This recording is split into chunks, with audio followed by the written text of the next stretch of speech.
இன்றைய தினத்தினுடைய ஆன்மீக தகவலாக, இதை ஆன்மீக தகவலாகவும் எடுத்துக்கொள்ளலாம், ஜோதிட தகவலாகவும் எடுத்துக்கொள்ளலாம். இந்த மகத்தினில் பிறந்தார் ஜகத்தினை ஆழ்வார் அப்படின்னு சொல்லுவா இல்லையா, இது எதை வச்சு சொல்லி இருக்கா அப்படிங்கறது தான் பார்க்க போறோம்.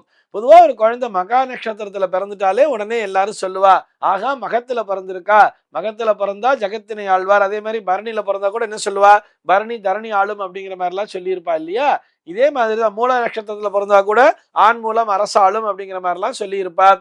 இந்த மகத்தினில் பிறந்தார் ஜகத்தினை ஆழ்வார் அப்படின்னு சொன்னா அது எல்லா மாதங்களிலும் வரக்கூடிய மகா நட்சத்திரத்தை குறிக்கிறதா என்று சொன்னால் நிச்சயமாக இல்லை.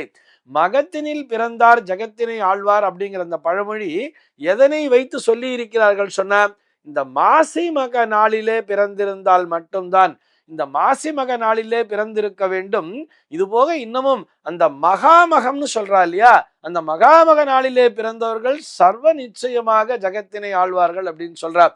இது என்ன சார் மாசி மகத்தினுடைய ஸ்பெஷாலிட்டி என்ன அப்படின்னு சொல்லி பார்த்தோம்னா, சூரியனானவர் கும்ப ராசியிலும் அந்த சூரியனுக்குரிய ராசியான, அதாவது பித்ருகாரகன் என்று சொல்லப்படக்கூடிய அந்த சூரியனுக்கு உரிய ராசியான அந்த சிம்ம ராசியிலே சென்று இந்த சந்திரனானவர் அந்த மகா நட்சத்திர காலிலே சஞ்சரிக்கும் பொழுது அதற்குரிய பலனானது கிடைத்து விடுகிறதுன்னு சொல்றார்.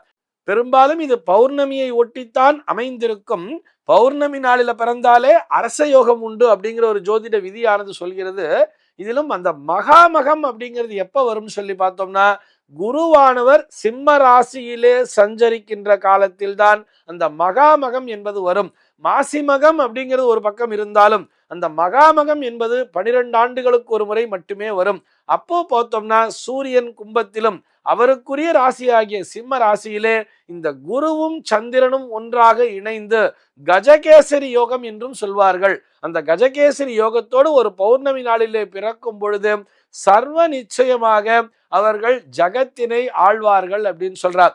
இது எல்லாருக்குமா அந்த மகாமக நாளிலே கூட எல்லா லக்னங்களிலும் பிறந்தவர்களுக்கு வந்துடுமான்னு சொன்னா அப்படியும் வராது.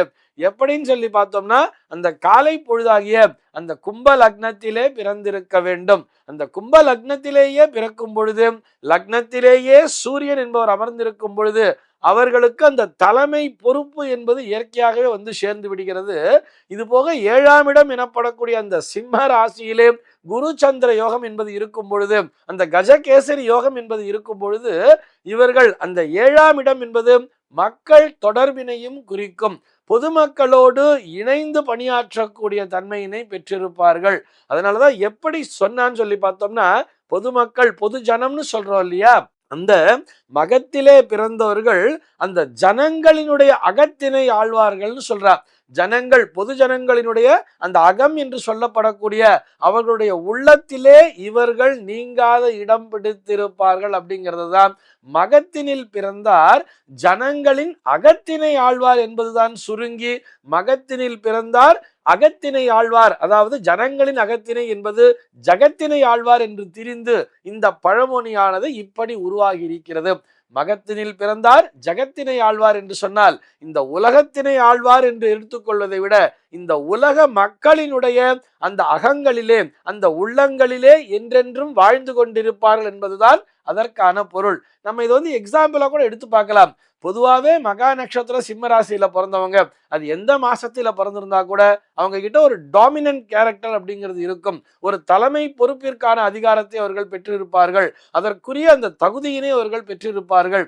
அதிலேயே அது எப்படிலாம் அந்த ஆப்பர்ச்சுனிட்டி வரும்னு சொல்லி பார்த்தோம்னா, பொதுவா மகா நட்சத்திரத்தை விட அதை விட இன்னும் கொஞ்சம் பலன் எது அதிகமா தரும்னா, இது போன்ற மாசி மக நாள் என்பது அதனுடைய பலனை கூட்டியே தரும். மாசி மகத்திலே பிறந்தவர்கள் இன்னமும் சற்று அதிகப்படியாக அந்த தலைமை பொறுப்பினை கூடுதலாகவே பெற்றிருப்பார்கள்.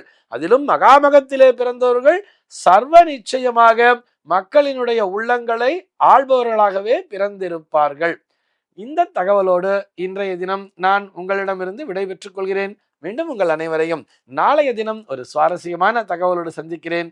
எம்பெருமானியுடைய திருவருளினாலே இந்த நாள் உங்கள் அனைவருக்கும் சுப தினமாக அமைவதற்கு வாழ்த்துக்கள்.